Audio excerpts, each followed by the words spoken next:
Yeah, it is the 29th of October 2024. Tana and I just had a nice long weekend in Auckland City. It was very nice. Stayed in the hotel we always stay in. Went to the Armageddon show on Monday. That's where it's sort of like a Comic-Con convention. Everyone dresses up in costumes and all of that. You go meet the stars from the TV shows that everyone watches. We missed meeting Jason Momoa by one day. I was talking to one of the people at the stalls there, and they said that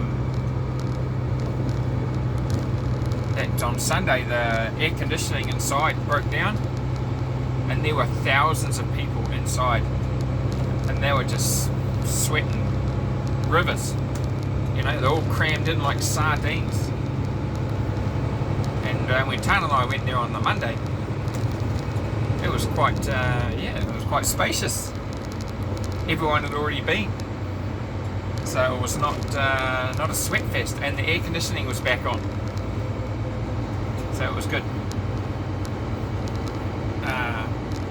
Bought myself a shirt, a Wolverine shirt with his claws out, you know.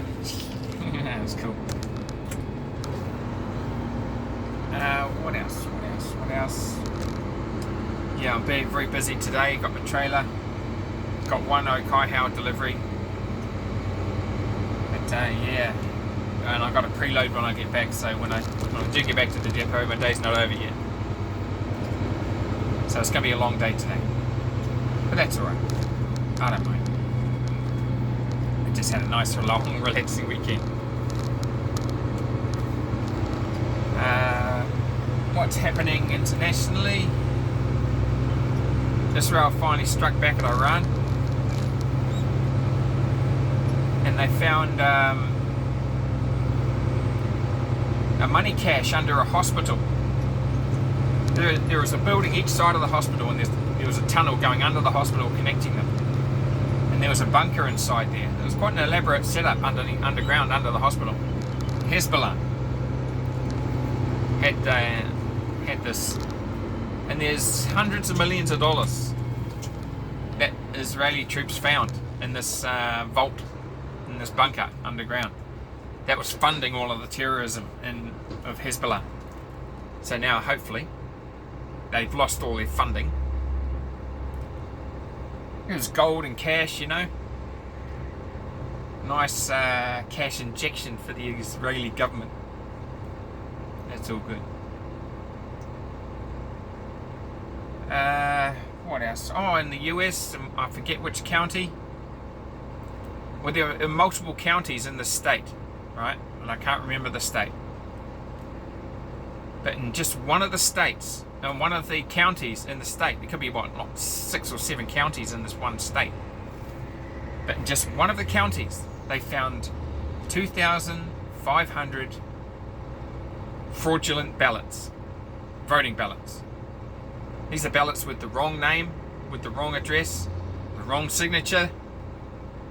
You know, just or even for people that just simply don't exist.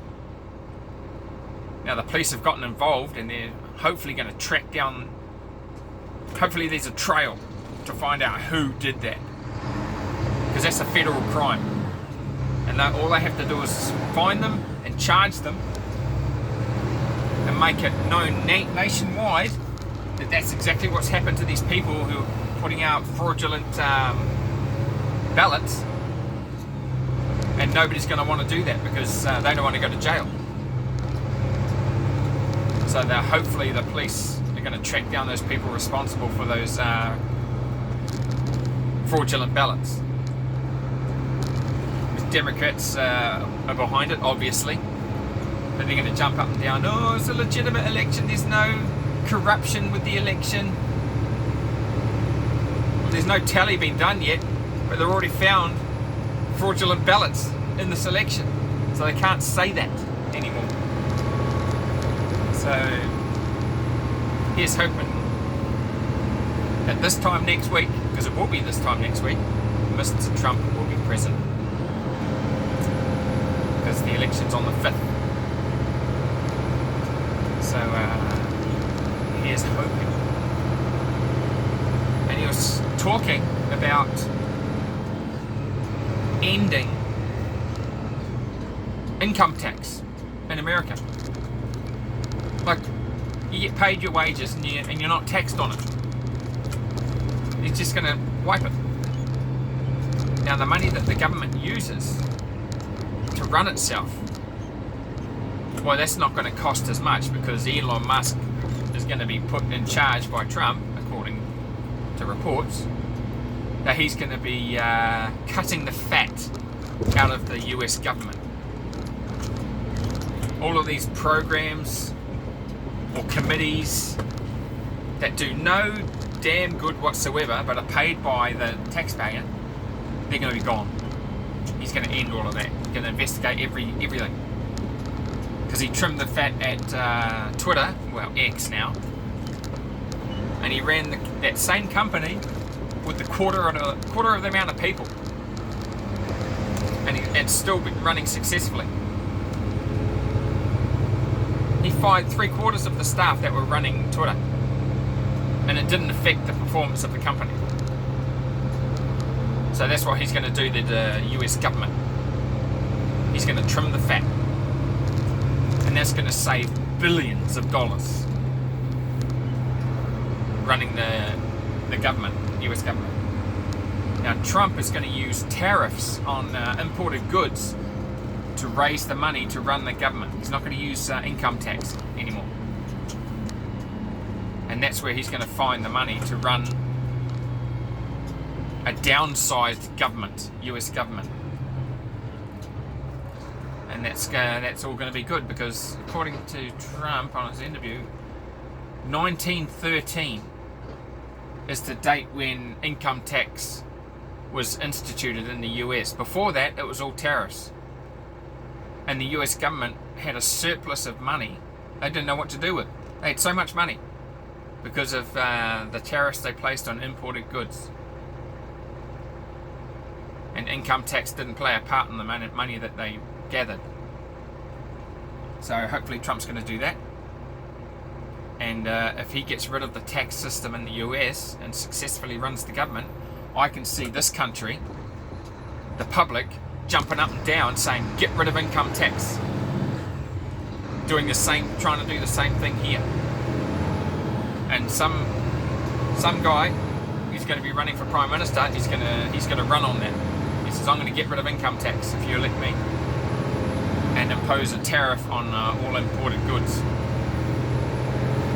So that's going to be great, and it's going to be a huge advantage for manufacturing in this country. So that's good, but it has to happen in the US first successfully. Here's hoping. I'm going to call David later because I pretty much switched off my phone for our weekend away, and I just found a text from him. Let's catch up. So, okay, I'm going to give him a ring later after work. So, sorry, David. But I didn't want the world to reach in and interrupt my weekend with Khan. The same as we put down our phones when we go out to dinner.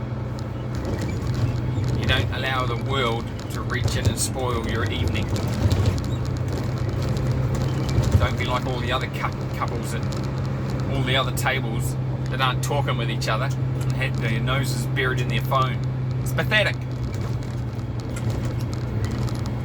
I mean, you took your partner out to enjoy some company with her, and then you spend the evening staring into your phone. Pathetic. Phones are the worst thing to happen to relationships. They really are. Oh, it's information at your fingertips, and it's you can communicate with whoever you want instantly, unless it goes to message. Yeah, the world was better off without them. so well. It's going to be a lovely sunny day today. Hopefully it's not going to be too long of a day, but it's going to be a long day. And if I get stopped by the way station, or the lollipop men, you know, the stop-go men who are in force, the day could get longer. Oh well, until then, I will catch you